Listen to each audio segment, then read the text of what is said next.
The Elder Gods had transformed Scorpion into their weapon in order to defeat the Dragon King before his plans of domination unmade the realms.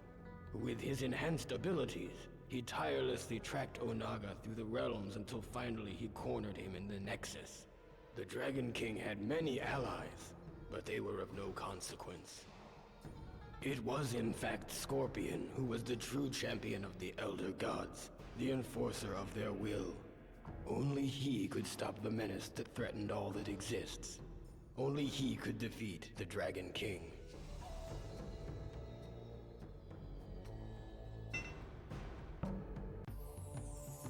Baraka assumed that the treacherous Malena had given her armies a powerful magic. They fought with savage brutality, but he could not stop their advance. He vowed that Malena would pay for her betrayal. Baraka's warriors brought word that she had agreed to meet with him in an ancient lair, but Baraka was no fool. He sent another in his place. Baraka's scouts reported that the Earthrealm warrior Sub-Zero was near. He allowed his remaining militia to deal with him and set off alone to ambush Malena. He knew by the scent of Tarkatan blood on her clothes that she had already killed the one he had sent to meet her. But her sense of smell was not as keen as a true Tarkata's. She was unaware of Baraka's presence. He barked her name, and when she turned to face him, he tore her apart.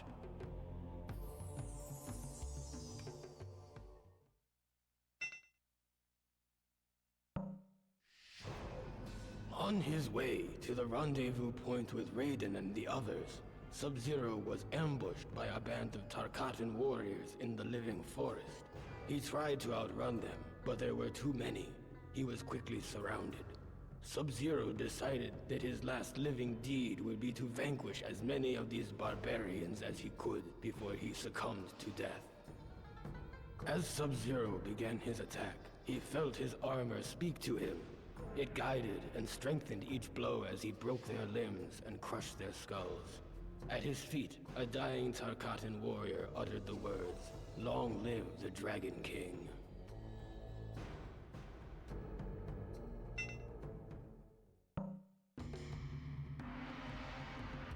Because it was widely believed that Princess Kitana had slain her many years ago, none were suspicious of the veil Malena wore to conceal her Tarkatan features.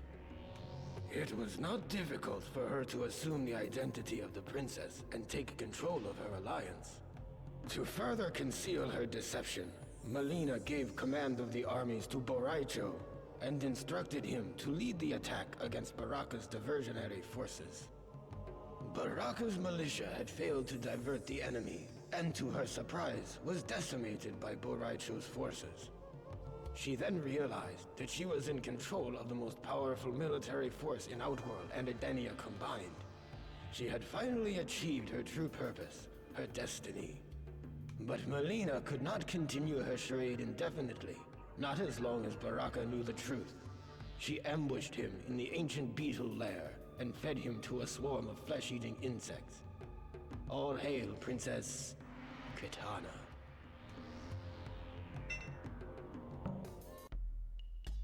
Nightwolf had traversed realms and fought many demons to get to this place deep within the Netherrealm. Using knowledge passed to him from his forefathers, he drew a binding symbol on the ground and chanted the ancient words that would draw the spirit of the Dragon King to this wicked place.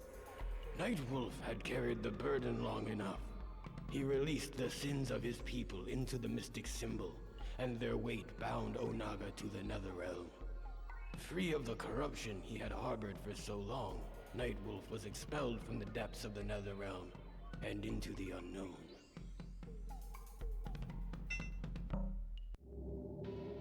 In an outer chamber of the Dragon King's throne room, Ermac did battle with Liu Kang's enslaved comrades. Ermac was more than a match for the five warriors, but their defeat was not his objective. Liu Kang materialized and one by one freed their souls while Ermac occupied the rest.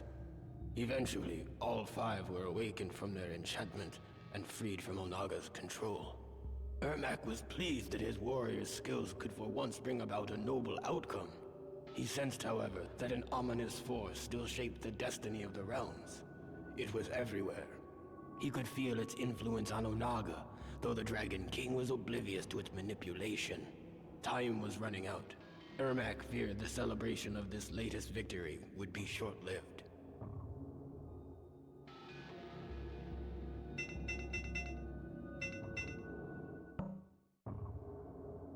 Noob Saibot was not originally a demon, which might explain why Ashra sensed such great evil in him.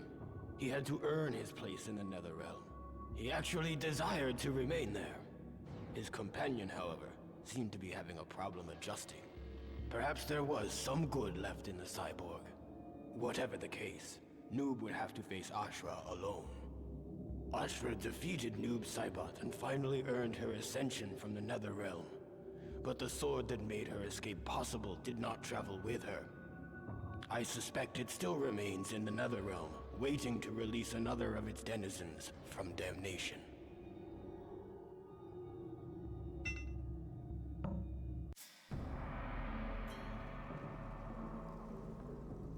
Although Onaga had returned from the dead, he did not re-inhabit his original body. Sindel and Jade found his sarcophagus opened. His body remained, but the armor was missing. Strangely, the hieroglyphics in his tomb were similar to an ancient Edenian language. She discovered an incantation inscribed by Onaga's holy men that was intended to transport his soul back into its original body. As she was memorizing the spell, Onaga emerged from the shadows. Onaga could have defeated both Jade and Sindel, but instead, he took sadistic pleasure in unleashing Katana against them. He was a fool. Jade held off Katana, while Sindel thrust her Kwandao into the heart of the corpse. As she screamed the ancient incantation, Onaga's soul leapt from Reptile's body into its intended vessel. The corpse came to life and cried in agony as the Kwandao prevented its heart from reforming. Sindel held the blade firmly in place as Onaga returned to the cold sleep of death. With the Dragon King defeated, the realms were safe, and Sindel's daughter Kitana was free from his spell. May Edenia know peace once more.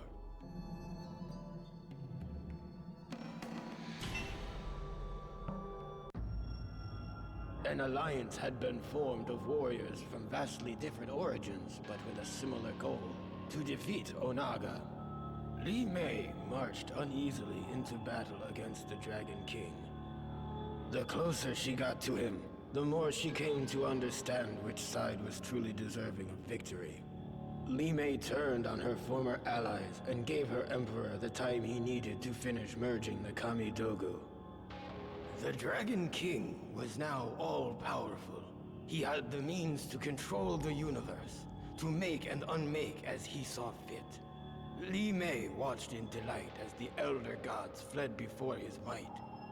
Onaga then transformed her into his queen, to be forever at his side.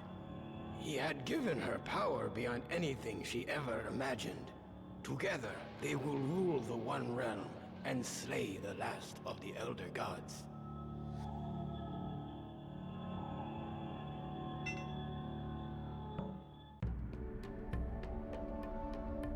Onaga seemed invincible.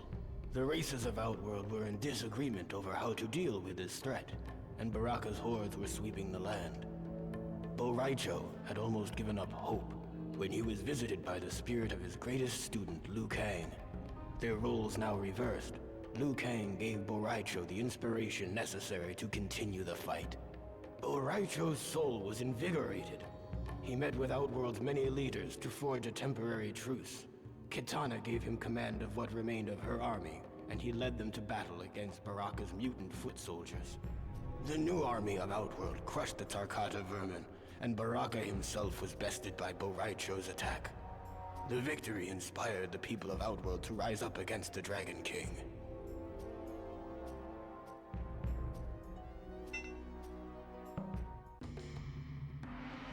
In the wilds of Outworld, Hotaru captured the renegade Earthrealm warrior Sub-Zero and brought him before the Dragon King. Onaga's judgment of Sub-Zero was swift, and Hotaru was given the task of carrying out his punishment: death. His fate served as a reminder to all who would challenge the authority of the Dragon King.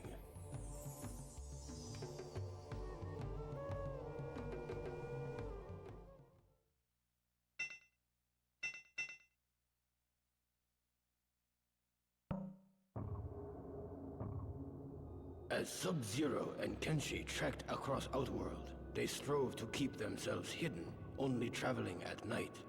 But as they neared the portal to Earthrealm, the Dragon King Zealot Hotaru attacked with a blast of glowing energy that temporarily blinded Sub-Zero.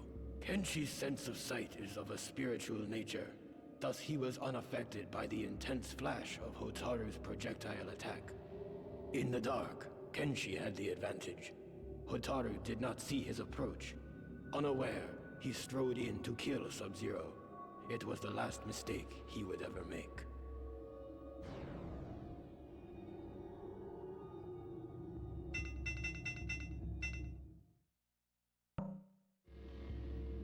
The others had defeated the Dragon King, but left his broken body unattended on the floor of his throne room. Not long ago, a similar fate had befallen his former advisor, Shao Kahn. Havoc ripped the still warm heart from the carcass and consumed it, thus absorbing Onaga's power to reanimate the dead. Had the Dragon King succeeded in his plans for total domination, the never-ending turmoil of life would have come to a stifling halt. Those who defeated him believed that the realms were at rest once more, but Havoc vowed to restore the chaos that once ravaged Outworld. Shao Kahn would rule again.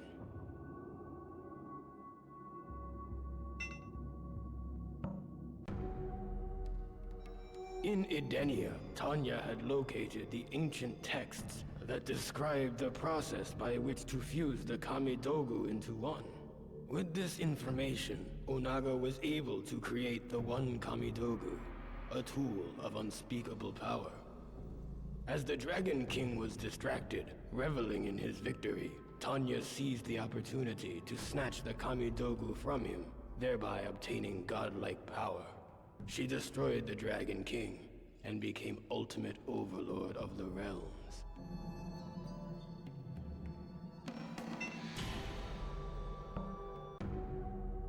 Liu Kang's friends had been freed, Onaga had been defeated, and the realms were secure once more.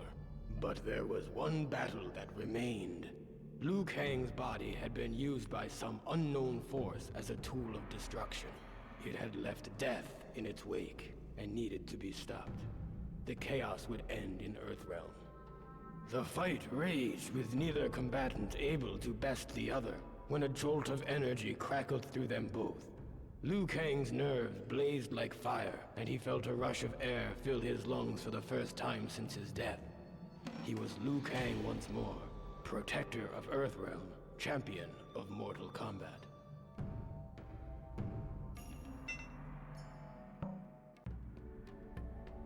Once they had defeated the enemies of Havoc, Cabal complimented Cobra and Kira on their ferocity in battle. Their true test, however, was to face each other, to decide which of them was worthy of the new Black Dragon clan. Neither refused the challenge.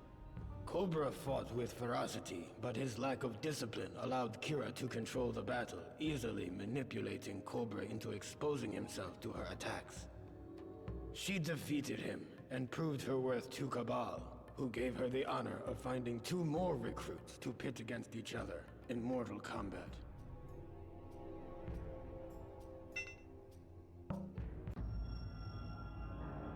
Havoc had given Cabal's new Black Dragon recruits a task: lure the heroes away from the Dragon King's corpse while he somehow retrieved the heart, and with it, Onaga's power to raise the dead.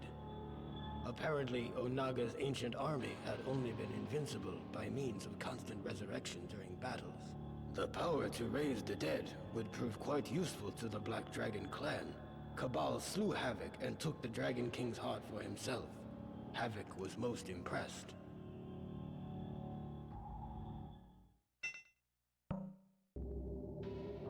Cabal brought his new recruits to Outworld, where a siege was underway against the Dragon King. Cobra grew impatient. He wanted to join the fray, but Cabal held him back. They were not to attack until the heroes had won. Once the Dragon King had been defeated, Cabal gave the order to strike the victors. The new Black Dragon tore through their ranks and left no survivors. Cobra came to realize that he was going to like being a Black Dragon.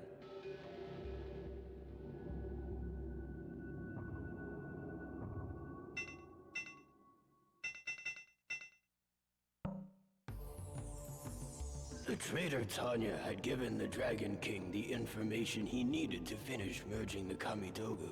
But before he conquered all the realms, Jade would see Tanya dead. Jade had allowed Baraka's soldiers to capture her, feigning defeat in battle. As Tanya approached her prisoner, Jade waited for the right moment, and threw a glass orb filled with concentrated Tarkata essence at her. The glass broke, splashing its contents across Tanya's body. Baraka and his vile savages worked themselves into an uncontrolled frenzy. They perceived Tanya to be a rival male and instinctively attacked. I doubt she survived the encounter.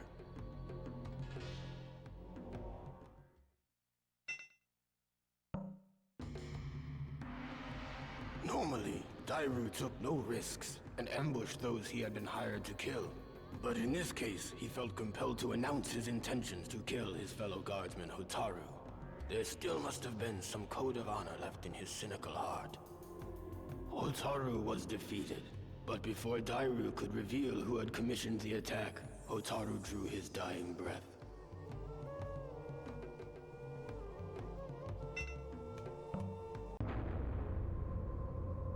My patience for mortals has worn thin. If I am to protect Earthrealm, I must punish those who would threaten it. The fool Shujinko had let himself be deceived into believing that he worked for a greater good. He was in fact an unknowing tool of a greater evil, one that had almost caused the destruction of Earthrealm. That Shujinko undid his mistake and destroyed the Dragon King is of no importance. Those who place Earthrealm in harm's way will pay with their lives.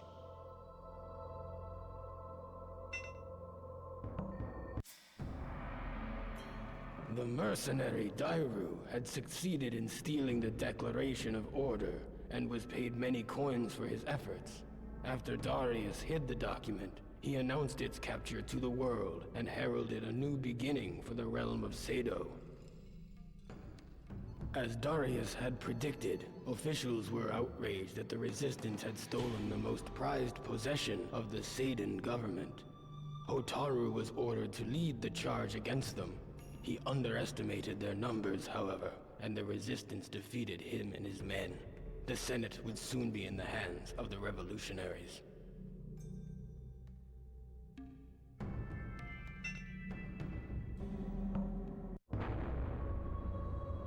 So that I would be able to defend myself during the quest to find the Kamidogu, Onaga had given me the power to absorb the fighting ability of any warrior I encountered.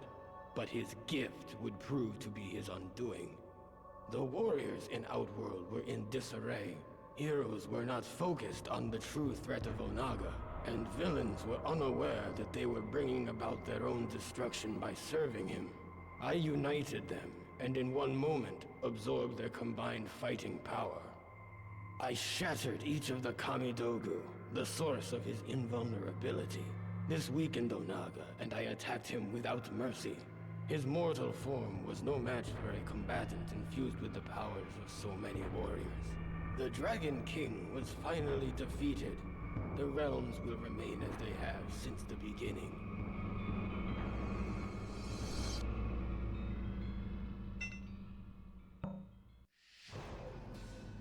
With Smoke as his template, Noob Saibot planned to return to the Netherrealm and use Smoke's nanotechnology to create an army of cyborg demons. He was unaware that they were followed by someone Noob had not seen since before he became a Wraith. Smoke instantly recognized their visitor. He was an echo of their past. He was Sub-Zero, Noob Saibot's brother. Noob Saibot was surprised to see how much stronger his brother had become. If he were still Lin Kuei, still human, he would probably have shown some degree of pride. But as Raiden had revealed during the ordeal with Shinnok's amulet, His soul had been tainted when he died at the hand of Scorpion. Noob Saibot, the original Sub-Zero, had descended into the Netherrealm free from compassion. He ordered Smoke to assist him in slaying his brother, his first act as ruler of the Netherrealm.